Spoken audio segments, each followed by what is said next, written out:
Good day, my extinguished listeners. Today we'll be having another edition of our online chemistry classes.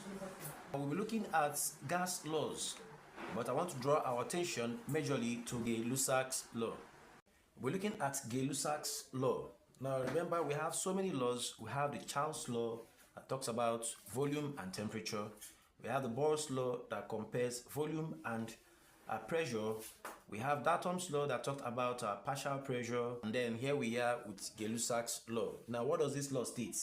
It states that when gases react, they do so in volume, which are in constant ratio with one another, and the product, if gaseous, please remember, if gaseous, provided that all other external constraints are kept constant. Okay, now having done this, we have a question before us. It said 30 centimeter cube of carbon 2 oxide, that's CO, are sparked with 30 centimeter cube of oxygen. And the question is, if all the volumes are measured at STP, that's standard temperature and pressure, question is calculate number 1, the volume of the product if gaseous, number 2, the total residual gas. Okay, now the first thing we do here is to write the equation of the reaction.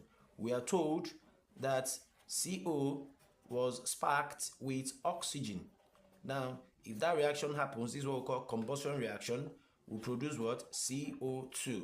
Now, this is carbon 4 oxide. Now, if you look at that, it's not balanced. I have 3 atoms of oxygen on the left-hand side and 2 on the right-hand side. So, if I try to balance things here, by the time I put 2 here, I'll have 2 here, 2 here, having 2 here, then I'll put 2 here to balance things up. So I have 2 atoms of carbon, 2 atoms of carbon on this side, 2 oxygen, making it 4 on this side, then 2 times 2, making it 4 on this other side. So I have a balanced chemical equation.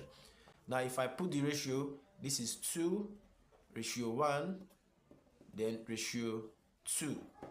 Now let's consider the volume given to us. Volume given for CO, carbon 2 oxide, we are given 30 cm cube. Now for oxygen, we are also given 30 cm cube, but for products, we are not given anything. Now let's place something here. If I decide to use 30 centimeter cube of oxygen, it means I need 2 portions of 30 of CO for the reaction to complete, meaning I will need 60 volumes or 60 centimeter cube of CO, which I don't have. So what does this mean? It means that CO becomes my limiting species. If I use 30 centimeter cube of carbon monoxide, it means